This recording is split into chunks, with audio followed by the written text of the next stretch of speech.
Hello everyone, তনয়ার পাকশালাতে সবাইকে স্বাগত জানাই।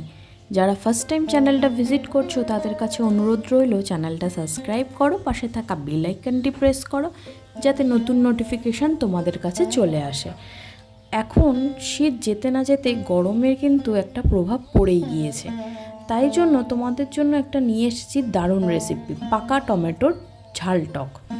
এর জন্য দেখো এখানে আমরা নিয়েছি বেশ খানিকটা পরিমাণে পাকা টমেটো, যেগুলোকে আমরা লম্বা করে কেটে রাখবো। এবার কড়াইতে দিলাম সাদা তেল আর মেথি ফোড়ন। মেথিটা যখন সুন্দর পুড়ে উঠবে তখন দিয়ে দেবো এইভাবে লম্বা করে কেটে নেওয়া টমেটো কাটাটা তোমাদের দেখালাম না, আমরা লম্বা করে কেটেছি, তোমরা চাইলে কিন্তু ছোট ছোট কিউব সাইজ করেও কাটতে পারো। এবার এটাকে খুব ভালো করে এভাবে নাড়িয়ে চাড়িয়ে নিতে হবে গ্যাসের ফ্লেমটাকে হাইতে দিয়ে। যে হারে এখন গরম পড়ছে সেই অনুযায়ী কিন্তু পাতের শেষে এরকম একটা টক রেসিপি থাকলে সত্যি খুব ভালো লাগে। দিলাম কিছু কাঁচা লঙ্কা যেগুলোকে ফাটিয়ে নিয়েছি, দিলাম নুন আর দেব রঙের জন্য হলুদের গুঁড়ো। এবার এটাকে খুব ভালো করে আবারও নাড়িয়ে নিতে হবে। পাকা টমেটো কিন্তু সবসময় যে টক হবে তা কিন্তু নয়। ঢাকা চাপা দিয়ে 10 থেকে 15 মিনিট অপেক্ষা করলাম। দেখো এখানে আমাদের টমেটো কিন্তু একদম মজে গিয়েছে। এবার এটাকে খুব ভালো করে কিন্তু লঙ্কা যেগুলো আমরা দিয়েছি প্রথমেই, কাঁচা লঙ্কা, এগুলোকে একটু ভালো করে কিন্তু খুন্তির সাহায্যে চেপে চেপে দিতে হবে। এই রেসিপিটি হবে টক ঝাল মিষ্টি তিনটেই যেন সমান সমান হয়, তবেই তো খেতে ভালো লাগবে।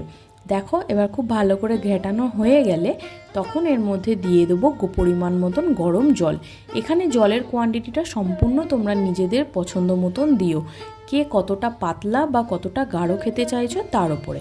ঢাকা চাপা দিয়ে রেখেছিল মা 7 মিনিটের মতন। ব্যাস, আমাদের এই রেসিপি কিন্তু প্রায় শেষের দিকে, খুব চটজলদি হয়ে যায়। মিষ্টিটা ব্যালেন্স করার জন্য দিলাম 1/2 চামচ মতন মিষ্টি, মানে চিনি। এবার এটাকে একটু টক ভাবটা আনার জন্য তোমরা টেস্ট করে দেখবে, যদি মনে হয় টক হয়নি তাহলে এইভাবে তেঁতুলের কাতকে জলের মধ্যে একটু ভালো করে চিপে নিয়ে সেটাকে দিতে পারো, তাহলে টক হবে, মিষ্টিও হবে। আর এখানে কাঁচা লঙ্কাগুলোকে একটু ভালো করে চেপে দিলে কিন্তু বেশ ঝাল ঝালও ব্যাপারটা আসবে। চলো এবার এটাকে নামিয়ে নিতে হবে।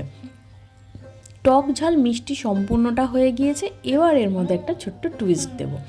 দেখো এখানে মা দিল 1/2 চামচ মতন সর্ষে বাটা আর দিল একটা কাঁচা লঙ্কা ফাটানো। ব্যাস, এই যে সর্ষেটা বেটে রেখেছিল সেটা। আর এখানে কিচ্ছু নয়, খুব ইজিলি তৈরি হয়ে যায় এই পাকা টমেটোর ঝাল টক। বন্ধু বান্ধব আত্মীয় স্বজন সবার সাথে শেয়ার করো আর দারুণ এরকম মজাদার একটা রেসিপি সবাইকে খাইয়ে তাক লাগিয়ে দাও। দেখা হচ্ছে তোমাদের সঙ্গে আরও একটা রেসিপির সাথে। ধন্যবাদ।